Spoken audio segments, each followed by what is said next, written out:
Some of you may laugh when you read the first part of the title of this video, but I want you to hear me out as I try to make the case for the strength of this metal with some exceptions. I'll explain as we explore.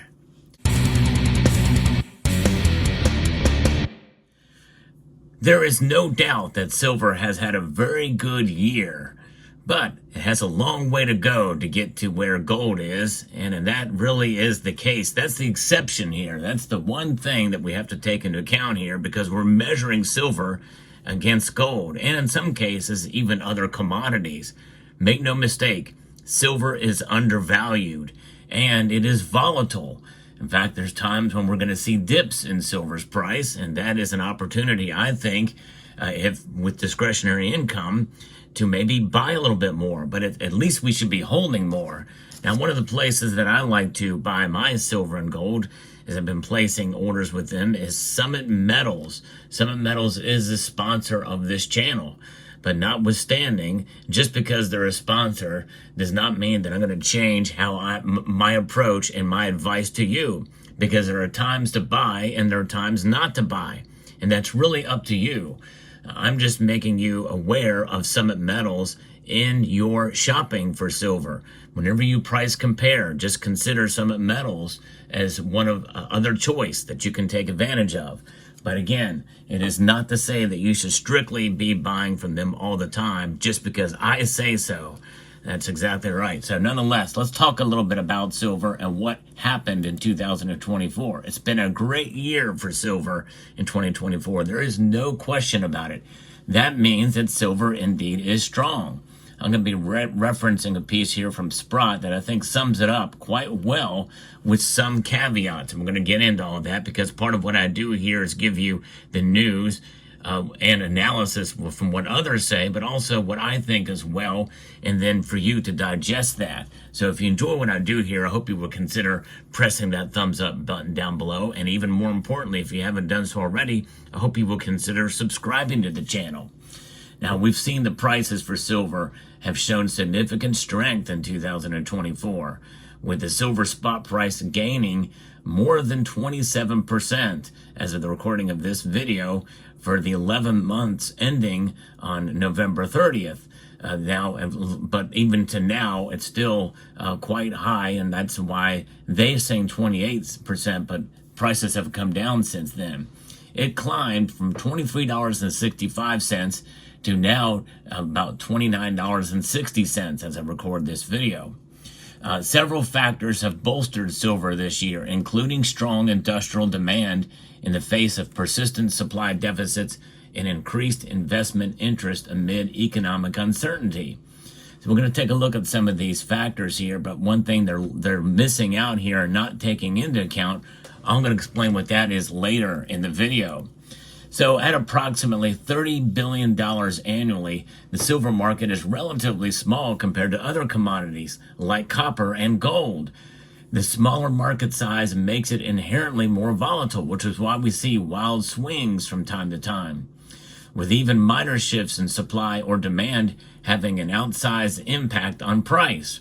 For 2024, global silver demand is expected to rise 1% year over year when all the numbers come in. That makes it up to 1.21 billion ounces, which is the second highest year on record. Silver's volatility is partly attributed to its dual role.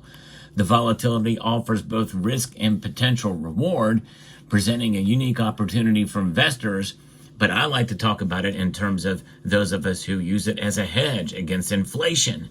There's a hint as to what the other factor is. We'll get into that momentarily. Silver is known for its versatility. It plays a unique dual role as a precious metal and an industrial commodity, and that is indeed unique. This is what frustrates us as silver stackers, but also reasons why we can celebrate years like what we had this year. But again, never underestimate for silver to be smacked down one way or another, hence why people are so frustrated with the metal. In fact, there's several of you who watch this channel who are adamantly hate silver, and I can understand. I do somewhat sympathize with that, but I'm a little frustrated by some of those comments too, if I'm going to be honest with you, especially after what we've seen this year. And also with the understanding that I constantly, absolutely, in almost every single video say that silver is a long-term proposition. It is a wealth outside of the system that we find ourselves a part, which I think is invaluable and in and of itself. But even notwithstanding, you can't ignore price. You can't ignore the fact that silver is so far below gold, but that is because of the dual nature of it and the small market size. And I think that's a very important point that I want to stress, and I continue to stress on this channel. Now, as a precious metal, it functions as a store of value and inflation hedge, and it holds a unique place in history as one of the oldest forms of currency, along with gold and bronze, and it was the standard currency unit from 3000 BC until 1873, and in all practicality and reality until the mid-1960s. Around the entire globe, silver was used as money, as currency. So that really makes it unique in that way too, and that gold can't say that. You can't say that for gold, because most people really didn't spend gold coins every day in a manner like they did silver coins. It's just that's something that I think makes silver so special in that way. Industrial applications now account for roughly 55% of global silver demand, with renewable energy applications being particularly impactful. With solid growth in 2024, silver industrial demand is on track to eclipse 700 million ounces for the first time ever. Solar technology, electric vehicles, 5G networks, consumer electronics, AI, and everything, and there's a lot of other things, all bolster silver demand, making it an essential material for innovation and transition to clean energy technologies. Solar energy consumes more than 200 million ounces annually, or about 20% of total silver demand, as silver's conductive properties make it essential for photovoltaic cells. The global solar industry grew 76% in 2023 and is forecasted to grow another 34% when the numbers come in for 2024. Longer term, the solar industry has grown at a rate of 27% annualized since 2015. The Silver Institute reported a 158% increase in silver demand for solar panels from 2019 to 2023, with an additional 20% growth anticipated in 2024. And the cost of solar has gone up as well too, but people are still buying it. I had some panels, wanted to add additional panels to my home, and the cost for those has skyrocketed. There's no way I could have done it. It's crazy. Now, keep in mind that they're able to do more with less silver than some of these solar panels, but there's some new technology that actually requires even more silver to be used. And if that takes off, then watch out. We're going to see even greater demand for solar. China's increased silver consumption in the solar sector and renewable technologies has driven much of the recent demand surge, so much so they're overproducing it. You've heard me talk about that in the past. Solar now accounts for 16% of silver demand compared to 6% in 2015. New technologies may contribute to the growth as the market shifts to more silver-intensive solar cells to receive higher efficiency in converting sunlight to electricity. And that new technology will require more silver per panel. The investment sector for silver also remains significant. As an alternative to gold, silver is viewed as a hedge against fiat currency devaluation and as a store of value in times of economic uncertainty. And when interest rates are declining, the silver price tends to increase. Exchange-traded funds, silver coins, and bars are popular ways to invest in silver, though this component of demand is often more volatile than industrial usage and is dramatically down this year. It is dramatically down for physical silver like what you see here. The volume of exchange-traded funds has increased. We see that number climb up, and that, in a sense, many people interpret as being a suppressive factor in silver's price. So there is that to consider as well.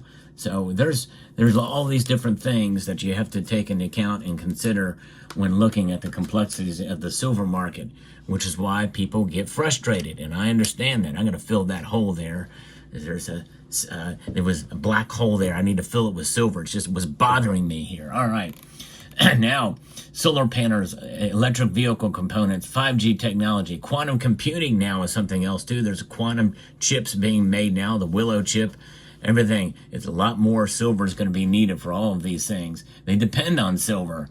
Demand expected to increase as nations ramp up efforts to reduce carbon emissions.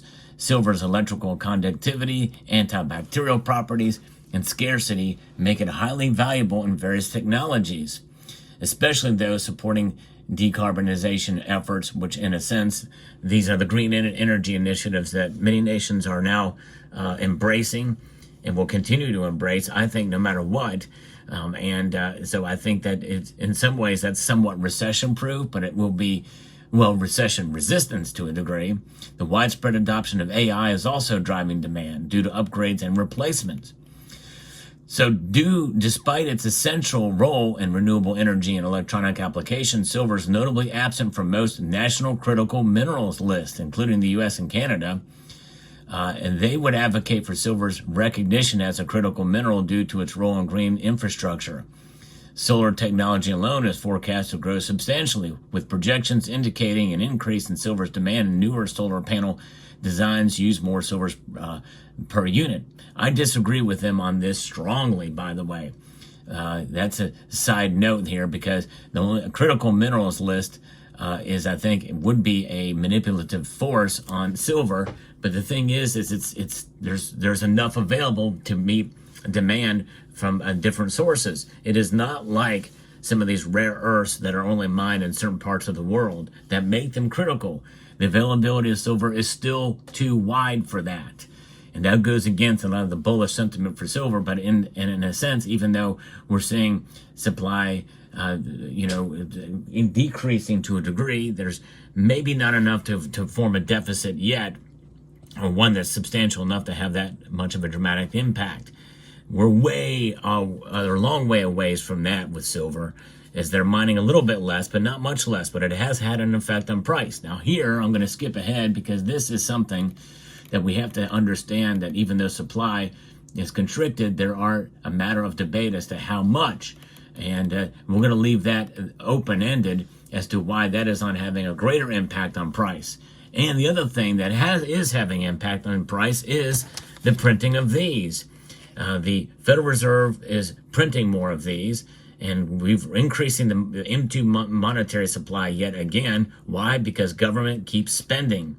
They keep spending. They cannot stop themselves from spending, which is a hidden taxation on us all. That's inflation. And even if we bring inflation down to its target, 2% inflation, it still is. And that is having an impact, I think, on silver's price. Not only because of the cost of goods and services going up, but the labor and everything else tied to it, fuel costs and all of that, play a role in causing the all-in sustaining cost for silver to go up, and henceforth causing the price to go up. There's market fundamentals, there's economic conditions, and there's supply, demand, but there's also inflation. And I think that is playing a role, and we cannot ignore that. That is a big role for everything, because that is silver's primary role for most of us in this community as an inflation hedge, which means it's not an investment. It is a way to protect ourselves against what the money printers are doing, and nations trying to print their way out of money troubles. And they can't do it. Gold and silver indeed are money. So in and of themselves, they have all those inherent properties. No matter how much of an industrial role silver may have, it has not changed it as a commodity money, as dormant money in a sense. And in reality, many states here in the U.S. are already recognize silver as a way to protect your wealth and as a legal tender. And the more we see of that in states and other nations, I think the revolution for sound money is the hope that we have for silver going forward. But nonetheless, silver is strong and stands on its own for what it has been for thousands of years. And even though it's not performing like gold yet, more likely there will come a day when silver and gold come a little closer together. What will that be? I don't know. But nonetheless, I like to be as realistic about silver as possible, and I am more confident than ever in silver as a role as a hedge against economic instability, inflation, and when you dollar cost average and enhance it, you will preserve your wealth. Mark my words. That is proven, and it is a fact, not only anecdotally, but the charts and the data bear that to be the case over the long course of time. It takes time, folks, and patience. You can't just pick certain dates and make silver work for you, or make the case for silver being the best investment in the world or the worst investment in the world. That's not how it works, folks. Silver is a long-term proposition. It takes patience, time, and perseverance, and in the meantime, enjoy its beauty. I'd like to extend a multitude of gratitude to each and every one of you for taking the time to watch, and encourage you to please rate, share, comment, and subscribe.